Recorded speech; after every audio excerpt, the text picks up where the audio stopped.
السلام علیکم ورحمۃ اللہ وبرکاتہ۔ رب اشرح لي صدري ويسر لي أمري واحلل عقدة من لساني يفقهوا قولي اللهم فقهنا في الدين رب يسر ولا تعسر وتمم بالخير وبك نستعين اللهم إنا نسألك علما نافعا ورزقا طيبا وعملا متقبلا آمین ثم آمین۔ آج ہم انشاءاللہ صفات کو سٹارٹ کرنے جا رہے ہیں۔ صفات کو ہم دیکھیں گے شارٹلی، کیونکہ آپ سب دقائق تجوید پڑھ رہے ہیں اور صفات کو اوورآل تو آپ کر چکے ہیں اپنے لیول 2 میں 3 میں، یہ کمپلیٹ کر چکے ہیں الحمدللہ۔ تو آج ہم جو بس تھوڑا سا چھوٹا سا ریکیپ رکھیں گے، چھوٹا سا اس کا لیکچر بنائیں گے صفات کا، کہ جو چیزیں آپ کی سکپ ہو گئی ہیں یا بھول گئی ہیں یا کہیں سے کوئی کنفیوژن رہ گئی ہے تو انشاءاللہ وہ آپ کی یہاں سے دور ہو جائے انشاءاللہ، ٹھیک ہے؟ تو سٹارٹ کرتے ہیں۔ صفات ہوتا کیا ہے؟ صفات کے لغوی معنی کیا ہے؟ صفات کہتے ہیں صفت کی جمع کو، اور صفت کے کیا معنی ہے؟ حالت یا کیفیت۔ ان شارٹ ہم اس کو کوالٹیز بھی کہہ سکتے ہیں یا حالتیں اور کیفیات بھی کہہ سکتے ہیں، ٹھیک ہے؟ جیسے انسانوں میں کوالٹیز ہوتی ہیں، حالتیں ہوتی ہیں، کیفیات ہوتی ہیں، ٹھیک ہے؟ کوئی زیادہ ٹھنڈے مزاج کا ہوتا ہے، کوئی گرم مزاج کا ہوتا ہے، یا کسی کی ہائٹ لمبی ہوتی ہے، کسی کی چھوٹی ہوتی ہے، کسی کا رنگ جو ہے وہ بلیک ہوتا ہے، کسی کا رنگ وائٹ ہوتا ہے، ٹھیک ہے؟ جیسے انسانوں میں کوالٹیز پائی جاتی ہیں یا حالتیں پائی جاتی ہیں، اسی طرح حروف میں بھی کوالٹیز پائی جاتی ہیں، ان کی بھی حالتیں ہوتی ہیں، ٹھیک ہے؟ تو وہ تمام حالتیں اور کیفیات جو حروف میں پائی جاتی ہیں، کب؟ جب وہ مخرج سے ادا ہو رہے ہوتے ہیں۔ تو اس سے ہمیں پتہ چلتا ہے کہ سب سے پہلے ہمارے مخارج اچھے ہونا ضروری ہے، یعنی ہمیں ہر حرف کا مخرج صحیح پتہ ہو۔ اگر ہم مخرج صحیح سے جان چکے ہیں تو ہم صفات کو صحیح سے ادا کر سکتے ہیں، لیکن اگر ہم کہیں کہ ہمیں مخرج ابھی معلوم نہیں ہے یا بھولتے ہیں یا کنفیوژن ہے تو صفات بھی ہم ان کو صحیح سے ادا نہیں کر سکتے۔ تو اس کے لیے آپ سب پہلے اپنے مخارج کو درست کریں گے، تو اس کے بعد ہم صفات کی طرف چلیں گے۔ یہ ایک چین کی طرح کنیکٹ ہیں ایک دوسرے کے ساتھ، ٹھیک ہے؟ تو تجوید ہوتا ہی کیا ہے کہ اپنے مخارج اور صفات کو بہترین انداز میں ادا کرنا، ٹھیک ہے؟ اچھا، وہ حالتیں اور کیفیات جو حروف میں پائی جاتی ہیں، کب؟ جب مخارج سے ادا ہو رہے ہوتے ہیں، مخارج سے ادا ہوتے وقت پائی جاتی ہیں۔ مثلاً آواز کا موٹا ہونا یا باریک ہونا، آواز میں سیٹی ہونا، ٹھیک ہے؟ آواز میں جھٹکا سا ہونا، یہ تمام جو کوالٹیز ہیں ان کو ہم وقتاً فوقتاً دیکھیں گے کب کون سے حروف میں کون سی کوالٹیز پائی جاتی ہیں، ٹھیک ہے؟ تو صفات کی دو مین جو اقسام ہیں، دو مین ٹائپس ہیں، وہ صفات کی دو ہیں، ٹھیک؟ وہ ہے، سب سے پہلے نمبر 1 پہ ہے صفات لازمہ اور سیکنڈ پہ ہے صفت عارضہ۔ ان کے ناموں سے ہی آپ کو سمجھ آ رہی کہ ان کی ڈیفینیشن کیا بنے گی۔ لازمہ مطلب لازمی، عارضہ مطلب عارضی، ٹھیک ہے؟ ٹیمپریری۔ لازمہ مطلب ہر حال میں اس میں موجود ہوگی، جو مرضی ہو جائے بس پائی جائے گی۔ لیکن صفات عارضہ ایسی صفات ہیں جو کبھی پائی جاتی ہیں اور کبھی نہیں پائی جاتی۔ یہ ایسی صفات ہیں جیسے اخفا، غنہ، اغلاب، اظہار، ٹھیک ہے؟ مد فرائی، ٹھیک؟ یہ کب پائی جاتی ہیں؟ جب کوئی قاعدہ کمپلیٹ ہو، ٹھیک ہے؟ جیسے اب نون ساکن کے بعد حروف حلقی آئیں گے تو نون کا اظہار ہوگا، اگر نون ساکن کے بعد حروف یرملون آ جائیں گے تو وہ ادغام ہو جائے گا، ٹھیک ہے؟ تو یہ عارضی طور پر پائی جا رہی تھی نا کہ اگر نون ساکن کے بعد حروف حلقی آ جائیں گے تو اظہار ہو جائے گا، ٹھیک ہے؟ یہ عارضی ٹیمپریری اس کی کوالٹی تھی۔ لیکن اگر بالفرض حروف حلقی نہیں ہے، وہی نون ساکن ہے، لیکن اس کے بعد آ رہے ہیں حروف یرملون، تو اس کا مطلب ہے یہ ادغام ہوگا۔ یعنی ایسی صفات جو عارضی طور پر پائی جاتی ہیں، کبھی وہ پائی جاتی ہیں کبھی نہیں پائی جاتی۔ اب اظہار جو ہے وہ حروف یرملون کے آنے سے اظہار ختم ہو گیا نا، وہ جو ٹیمپریری تو ہم نے نون ساکن کے بعد حروف حلقی جب آئے تھے تو اظہار کیا تھا، لیکن اگر حروف یرملون آ گئے ہیں اسی نون ساکن کے بعد تو پھر کیا ہوا؟ ہم نے اظہار کو ختم کر دیا اور ہم نے اس کو ادغام میں لے آئے، ٹھیک ہے؟ تو اظہار جو ختم ہو گیا تو اس کا مطلب وہ ٹیمپریری طور پر حروف حلقی کی وجہ سے تھا، اور ادغام ٹیمپریری طور پر حروف یرملون کی وجہ سے۔ اسی طرح انقلاب اور اخفا کے قاعدے، ٹھیک ہے؟ تو یہ تمام جو مد فرائی کے بھی جب حروف مدہ کے بعد کوئی نہ کوئی قاعدہ ہو رہا ہو تو مد فرائی ہوتی ہیں، بڑی مدات ہوتی ہیں، ٹھیک ہے؟ تو یہ تمام کوالٹیز جو ہیں، یہ تمام صفات عارضہ کہلاتی ہیں۔ اور صفات لازمہ کیا ہے؟ یہ تو ہر حال میں حرف میں موجود ہوتی ہے، جو بھی صفات لازمہ یہ لازمی طور پر موجود ہوں گی، جو بھی یہ صفات لازمہ ہوں گی، ٹھیک ہے۔ سب سے پہلے آپ کو ان کی ڈیفینیشنز کا پتہ ہونا ضروری ہے۔ نیکسٹ ہم دیکھتے ہیں کہ صفات لازمہ کی مزید دو اقسام ہیں۔ اس میں آتی ہیں صفات لازمہ متضادہ اور صفات لازمہ غیر متضادہ۔ اب متضادہ کا ورڈ آپ نے سنا ہوگا، متضاد کہتے ہیں الٹ کو، اپوزٹ، ٹھیک ہے، اپوزٹ ہونا، مخالف ہونا۔ متضاد کا مطلب ہے الٹ ہونا، جیسے زمین اور آسمان ایک دوسرے کے اپوزٹ ہیں، ٹھیک ہے، اور اسی طرح ٹھنڈا اور گرم ایک دوسرے کے اپوزٹ ہے، ٹھیک۔ تو یہ تمام جو بھی اپوزٹ ہوں گی وہ صفات لازمہ متضادہ ہوں گی۔ متضاد مین اپوزٹ ہونا، ایسی صفات جو ایک دوسرے کے اپوزٹ ہوں گی، ٹھیک ہے۔ اور پھر صفات لازمہ غیر متضادہ جو کہ اپوزٹ نہیں ہوں گی، ٹھیک ہے۔ تو ان کی ڈیفینیشن کو دیکھیے کہ ایسی صفات جن کی اپوزٹ یعنی الٹ ہو یا مخالف صفات موجود ہوں، ٹھیک ہے، ان کے الٹ یا مخالف صفات موجود ہوں، اپوزٹ صفات موجود ہوں، تو یہ صفات لازمہ متضادہ ہوتی ہیں۔ صفات لازمہ غیر متضادہ کیا ہوتی ہیں؟ کہ ایسی صفات جن کے اپوزٹ کچھ بھی موجود نہیں ہوتا، ٹھیک ہے۔ اب یہ جو لازمہ متضادہ ہیں نا، یہ تمام حروف میں پائی جاتی ہیں۔ جو صفات لازمہ متضادہ ہیں یہ پیئرز کی شکل میں ہوتی ہیں۔ جب متضاد ہوں گے تو ان کا پیئر تو لازمی ہوگا، یعنی اپوزٹ صفت لازمی موجود ہوگی، جیسے زمین اور آسمان میں نے بولا، ٹھیک ہے۔ اگر میں اکیلا زمین بولوں اور اس کے اپوزٹ نہ لے کر آؤں تو یہ پیئر تو نہ ہوا۔ اس کا مطلب ہے کہ اپوزٹ لانے کے لیے یہ پیئرز کی شکل میں ضرور موجود ہیں۔ صفات لازمہ متضادہ پیئرز کی شکل میں لازمی طور پر موجود ہوتی ہیں، ان کے جوڑے بنے ہوئے ہوتے ہیں، ٹھیک ہے۔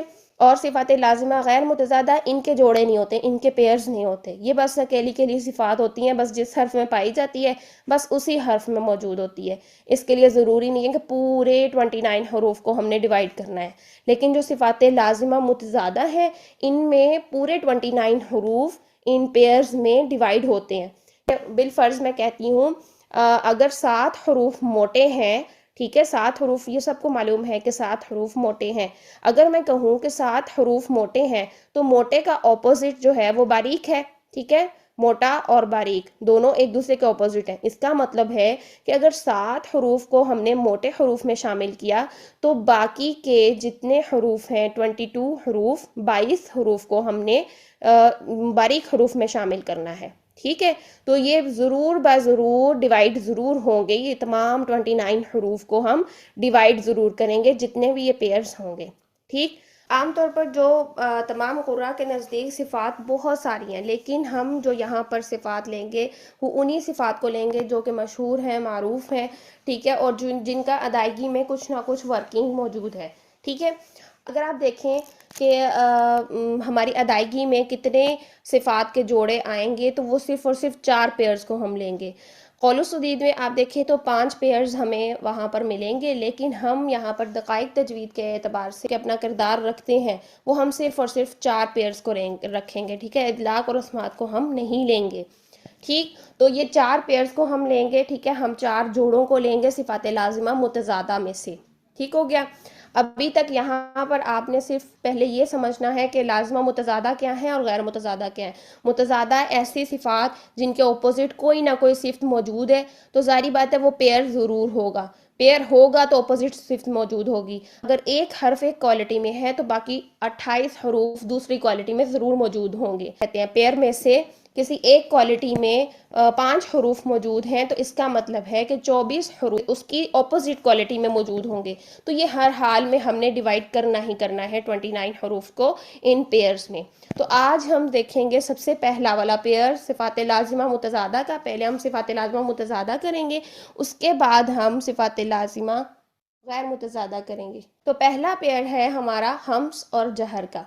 ایک چیز اپنے مائنڈ میں بٹھا لیں، ہم ان پیئرز کو اس کنڈیشن میں دیکھیں گے، پہلے تو آپ نے رٹے لگا لیے ہیں، اپنی بکس میں یاد کر لیا ہے، آپ نے دیکھ لیا کہ کیا کیا ہوتا ہے ان میں، لیکن اب ان شارٹ چھوٹے چھوٹے سے ہم ٹپس دیکھیں گے، ان ٹپس کے ساتھ ہم ان پیئرز کو یاد رکھیں گے، ٹھیک ہے۔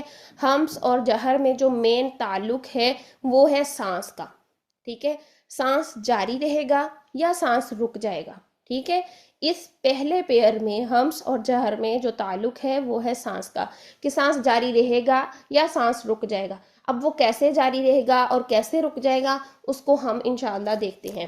ہمس کے جو لغوی معنی ہوتے ہیں وہ ہوتے ہیں پستی کے اور ضعف کے یعنی کمزوری کے، ٹھیک ہے۔ آپ دیکھیں جب ہمس کے اپوزٹ صفت جو ہے وہ جہر ہے، جہر کے اپوزٹ ہمس ہے، ہمس کے اپوزٹ جہر ہے۔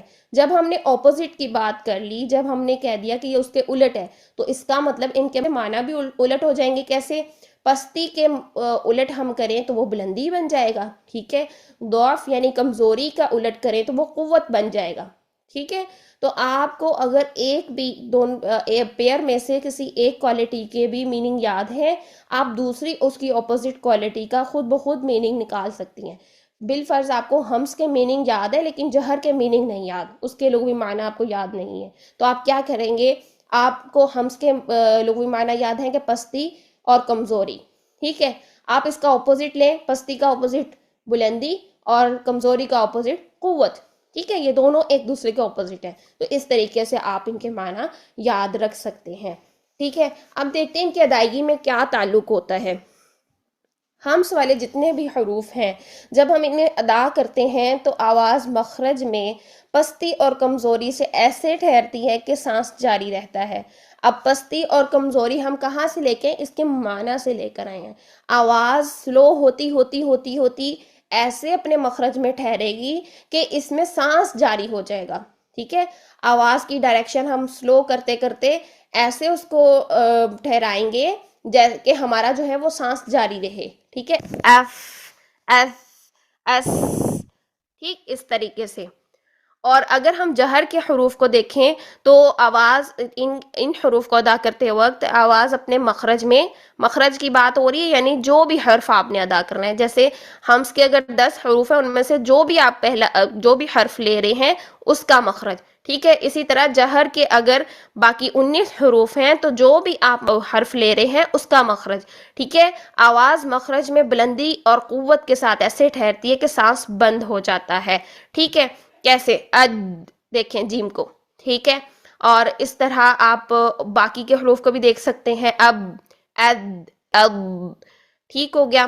اور بھی بہت سارے اس میں حروف آئیں گے، 19 کے 19 حروف آئیں گے، ٹھیک ہے۔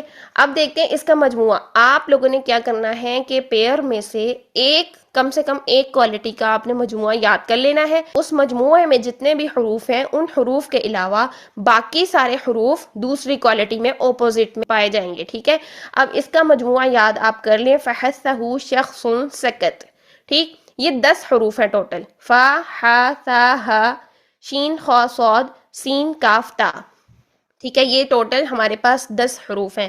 ان 10 حروف کا اگر آپ مجموعہ یاد کر لیتے ہیں تو یہ 10 حروف اگر 29 میں سے مائنس کریں تو باقی 19 حروف میں لازمی طور پر جہر پائی جائے گی، ٹھیک ہے۔ اگر 10 حروف میں ہمس ہے تو اس کے اپوزٹ 19 حروف میں لازماً جہر ہے، ٹھیک ہے۔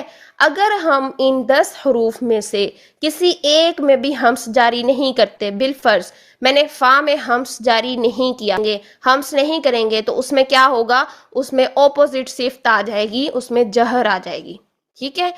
تو اپوزٹ صفت تو لازمی ہونی ہے، ہر پیئر میں سے یہ صفت لازمی آنی ہی آنی ہے۔ اب اگر یہاں پر ہمس اور جہر کا تعلق سانس سے ہے تو اگر ہم کاف میں بالفرض ہمس جاری نہیں کرتے تو اس کا مطلب ہے اگر ہم نے ہمس نہیں اس میں پیدا کیا تو اس میں جہر آ گیا، تا میں ہمس نہیں لے کر آئے تو اس میں جہر پیدا ہو گیا، ٹھیک ہے۔ یعنی اگر ہم کسی بھی حرف کی ایک کوالٹی کو ختم کریں گے تو لازمی طور پر اس میں دوسری کوالٹی پیدا ہو جائے گی۔ جیسے آپ سب کو معلوم ہے کہ 7 حروف موٹے ہیں، اگر ہم یعنی 7 حروف مستعلیہ ہیں، اگر ہم ان میں سے کوئی ایک بھی حرف، بالفرض میں کہتی ہوں صاد کو میں باریک کر دیتی ہوں، صاد کی جو موٹائی ہے اس کو میں ختم کر دیتی ہوں، تو کیا ہوگا؟ صاد جو ہے وہ موٹے حروف سے نکل کر باریک حروف میں چلے جائے گا، تو مستعلیہ کی جو اپوزٹ ہے وہ مستفلہ ہے، کہ استعلاء کی بجائے اس میں استفال آ جائے گا، ٹھیک ہے، اپوزٹ صفت آ جائے گی۔ تو لازمی طور پر ہر حال میں یہ پیئرز والی کوالٹیز تمام 29 حروف میں پائی جائیں گی۔ اب اگر ہم ان میں سے کسی بھی پیئر میں سے کوئی ایک کوالٹی کم کرتے ہیں تو اس کا مطلب ہے اس حرف میں دوسری اس کی اپوزٹ کوالٹی لازمی طور پر پیدا ہو جائے گی. جیسے موٹے حروف کی اگر ہم نے موٹائی کو کم کر دیا تو اس میں اپوزٹ اس کی باریکی والی کوالٹی پیدا ہو گئی. ٹھیک ہے، یہ لازمی طور پر پیئرز والی کوالٹیز ہر حال میں 29 حروف میں ڈیوائیڈ ہوں گی ہی، لازمی. ٹھیک ہے، اگر ہم اس کی صحیح والی کوالٹی ادا نہیں کریں گے تو اس کے اپوزٹ کوالٹی آ جائے گی. تو بس آج کے لیے بس ابھی اتنا ہی آپ یاد رکھیں. ہمس اور جہر کو دیکھیے، ان کے حروف کی ادائیگی کر کے دیکھیے. جو حروف ہمارے پاس 10 حروف ہمس کے ہیں، اس میں آپ پیچھے حمزہ مفتوح لگا کر ان میں ہمس کیجئے. ٹھیک ہے، اف، ایف، اح، ایف، اہ، اش، اخ، اف، ایس، ایک، ایت، اس طریقے سے پریکٹس کیجئے اور ان میں ہمس لے کر آئیں. اگر آپ ہمس نہیں لے کر آئیں گے اس میں آٹومیٹیکلی جہر پیدا ہو جائے گا. یہ ہمارا آج کا چھوٹا سا لیکچر تھا جو کہ صفات کے بارے میں تھا. انشاءاللہ ہم نیکسٹ لیکچر میں نیکسٹ پیئر کو دیکھیں گے. اللہ سبحانہ و تعالیٰ سے دعا ہے کہ ہمارے لیے سکھانا آسان بنائے، آپ کے لیے سیکھنا آسان بنائے اور ہمیں بہترین قرآن پڑھنے کی توفیق عطا فرمائے. آمین ثم آمین. کسی کا کوئی کوسچن ہے تو پوچھ لیں.